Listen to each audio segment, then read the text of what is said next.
का अर्थ होता है इस प्रकार। इत का मतलब इस प्रकार। हा का मतलब हुआ, हा का मतलब निश्चित रूप से, और हास्य का मतलब हुआ। इस प्रकार निश्चित रूप से हुआ, उसे कहते हैं इतिहास। इत धनहा धनहास।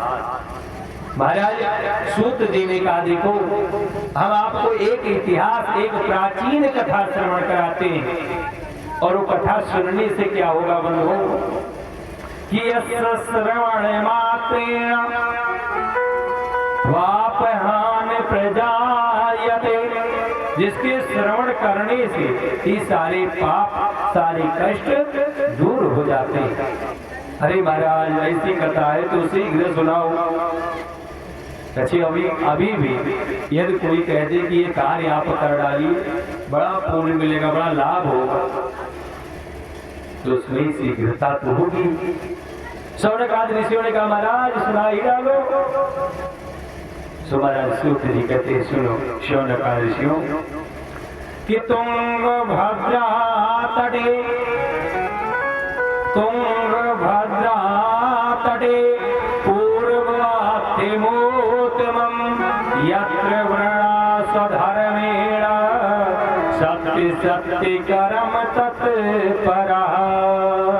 तुंगभद्रा एक नदी, तुंगभद्रा एक नदी है जो कि कर्नाटक राज्य से होकर के पश्चिम पाठार से निकल करके और तुंगभद्रा जलाशय झील में जाकर के गिरती, और उसका नाम, उस झील का नाम है तुंगभद्रा। जिसके समीप में एक बहुत ही सुंदर नगर बसा हुआ, एक बहुत सुंदर नगर है, और उस नगर में सभी वर्ण के लोग निवास करते हैं। ब्राह्मण, क्षत्रिय, वैश्य, शूद्र, चारों वर्ण के लोग निवास करते हैं। सो महाराज आदि की उसी नगर में एक पंडित जी थे, एक पंडित जी थे कि आत्मदेव पुरा तस्मिन्, आत्मदेव पुरा तस्मिन् सर्व वेद विशारदा। एक पंडित जी थे जो वेद और शास्त्र की ज्ञाता थे, ज्ञानी थे, और उनका नाम था महाराज आत्मदेव शास्त्री। पंडित आत्मदेव शास्त्री, और जिनकी श्रीमती, जिनका नाम था श्रीमती धुंधुली देवी। बहुत सरल थी, बहुत सज्जन थी, इतना सज्जन थी बंधुओं कि पड़ोस के लोग बोलने में भी हिचकते थे, डरते थे कि कहीं बोल दे राधे राधे, फिर ये तो बच जाएंगी। महाराज सूत जी कहते हैं, शौनकाद ऋषियों कि वृक्ष को वितिमालोके तत्प्रिया धुंधुली अस्मृता सा वाक्येन स्थापितो नित्यम सुंदरी सुकुलोद्भव। इतना सुंदर प्यारा आवाज था, स्वावाक्य कि उनसे लोग बोलना भी डरते थे, इतना सुंदर था। महाराज पंडित जी जितने सीधे, श्रीमती जी उतनी ही टेढ़ी। महाराज सूत जी कहते हैं, शौनकाद ऋषियों, पंडित जी को प्रभु का दिया हुआ सब कुछ है, घर में सारी व्यवस्था है, धन धान्य सब कुछ है, परिपूर्ण है, बस कमी है तो किस चीज की, कोई पुत्र पुत्री नहीं, कोई संतान नहीं है। और बंधुओं, संतान का दुख, जिसके घर में कोई संतान ना हो, पुत्र या पुत्री ना हो, उससे पूछो कितना कष्ट होता है। सारा धन, सारा ईश्वर व्यर्थ होता है यदि किसी के घर में पुत्र और पुत्री न हो। महाराज आत्मदेव जी जो कि नियम शास्त्रों के अनुसार कार्य करने वाले अनेक यज्ञ करवाया, पूजन किया, अनुष्ठान किया, लेकिन कोई पुत्री नहीं हुई। कि न पुत्रो न पुत्री नापतश्चिंतार विषम, और जिससे बहुत ही बड़ी चिंता प्राप्त हो, चिंता हो। लोगों की अवहेलना को सुन करके यदि किसी के घर में पुत्र या पुत्री न होते हो तो गांव के लोगों से नहीं रहने देते, लोग उपहास करते हैं। ऐसे आत्मदेव महाराज का भी लोगों ने उपहास करना प्रारंभ किया, और जिससे महाराज एक दिन बहुत ही चिंतित हुए। तो क्या किया कि कदा दिजो दुखाद गृहे तृप्ता वनम गता, सहन नहीं कर सके तो क्या किया कि घर को छोड़ करके, गृह त्याग, घर को त्याग करके वन में चल दिए। महाराज आत्मदेव जी वन में गए, एक सरोवर के समीप में बैठे थे कि उसी क्षण परमात्मा की कृपा से एक सन्यासी का आगमन हो गया। सन्यासी महाराज जल ग्रहण करना चाहती थी, जाकर के सरोवर से जल को लिया, स्वयं ग्रहण किया। कि पीत्वा जलम निश्रेव प्रजा दुखेन करिष्यते, जब देखा कि कोई ब्राह्मण न देव है लेकिन बहुत चिंतित है,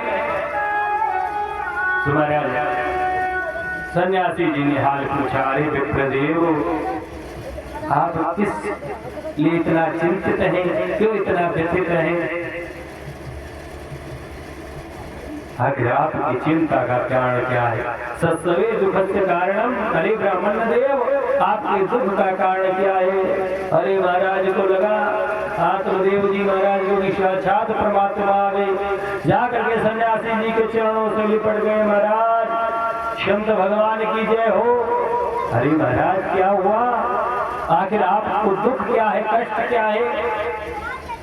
हाँ महाराज आपके आशीर्वाद घर में धन धान्य भरपूर है, सब कुछ है, बस कमी है तो कोई संतान नहीं, कोई संतान नहीं है। और हे महाराज यदि संतान ना हो तो क्या होता है कि धिग्जीवतम प्रजाहीनम, धिग्जीवतम प्रजाहीनम, धिग्गृहे चा प्रजा विना, धिग्धनम चा पतस्या, धिग्कुलम संतति बिना।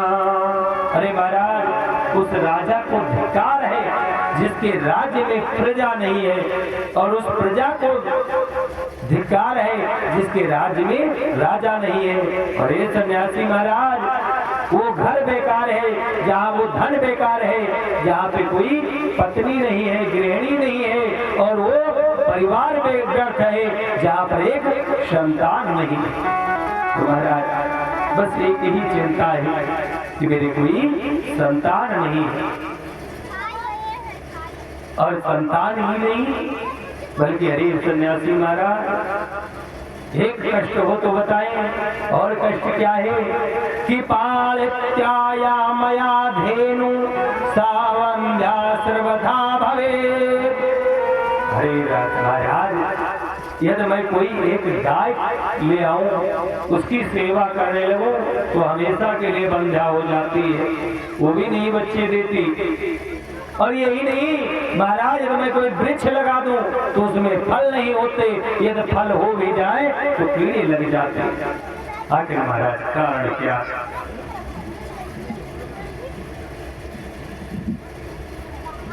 सन्यासी महाराज ने देखा, कहा देखो ब्राह्मण देव आपकी जो ललाट की रेखा है, मस्तक की रेखा है, जिसे हम पढ़ चुके, और इसमें क्या लिखा है कि सप्त जनवाधि तो पुत्र नैवचा। अरे ब्राह्मण देव आप इसी जन्म के लिए परेशान हो? अरे आपके ललाट की रेखा बता रही है कि सप्त जन्मावधि, 7 जन्म में भी आपको कोई पुत्र या पुत्री नहीं होने वाली। अरे महाराज घर से तो 1 गुना दुख से दुखी थे पंडित जी, यहाँ तो सन्यासी जी ने 7 गुना बढ़ा दिया। सन्यासी जी ने 7 गुना बढ़ा दिया। अब महाराज आत्मदेव जी चरणों पर गिर पड़े, रे महाराज अब इस कष्ट का निवारण आप ही करो।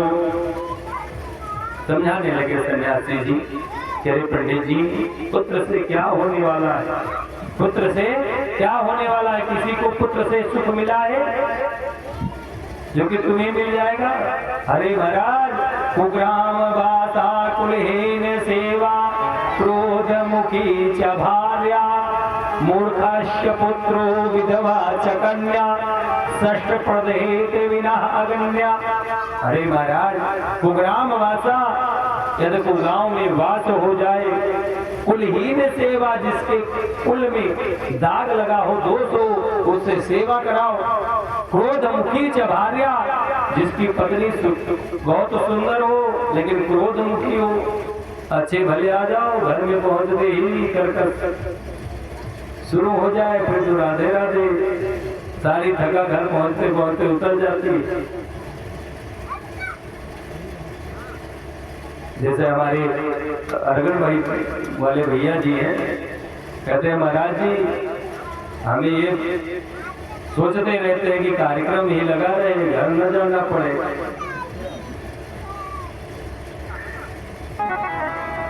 कहने का तात्पर्य बनो, और मूर्खस्य पुत्रो, पुत्र हो लेकिन मूर्ख हो, भगवान भक्त न हो, वैष्णव न हो, और विधवा च कन्या, कन्या 9 उम्र में ही विधवा हो जाए। तो ये 6 चीज देख करके अग्नि को जलाने की आवश्यकता नहीं, केवल देख देख के शरीर जलता रहेगा। अरे महाराज आप किस पुत्र के लिए इतना दुखी है? देखिए महाराज आप जो ये शास्त्र वेद सुना रहे हैं, ये मैं भी पढ़ा हूँ, एक पढ़ा लिखा शास्त्री हूँ, इसे सुनने की आवश्यकता नहीं। मुझे आप दे सको तो मुझे पुत्र रत्न की प्राप्ति होने का आशीर्वाद दो। महाराज कैसे थे जो आपके भाग्य में ही नहीं लिखा है। जैसे इतनी बात कही सन्यासी जी ने बड़ी तेजी से धाम से तल को पटका।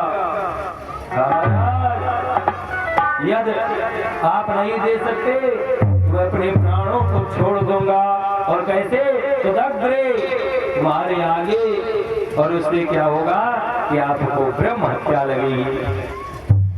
सन्यासी जी ने कहा अच्छी भली राम राम की। मैंने कहा अच्छे भले जा रहे थे, कहा कि फंस गए, राधे राधे। अब आपको तो देना ही देना पड़ेगा। जो काफी धन में भी नहीं किया, बहुत समझाया। हेरे महाराज पंडित जी आप कौन कहता है कि पुत्र ही स्वर्ग पहुंचा सकता है? ऐसा कुछ नहीं। आप धर्म कर्म करो, आपको स्वर्ग की प्राप्ति होगी। जिसके लिए पुत्र के लिए इतना सब कुछ है वो साथ नहीं देने वाला।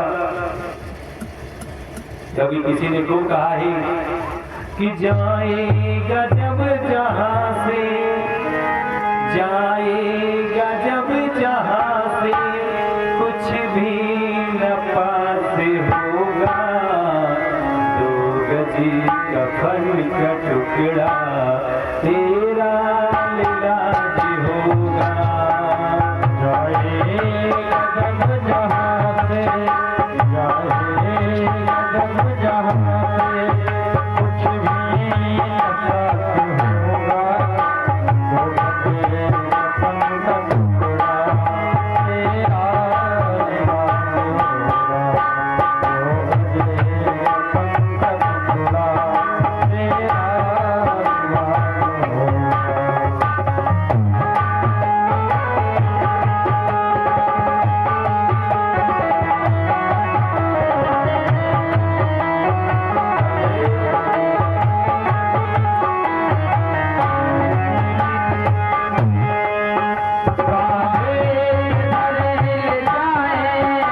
परिवार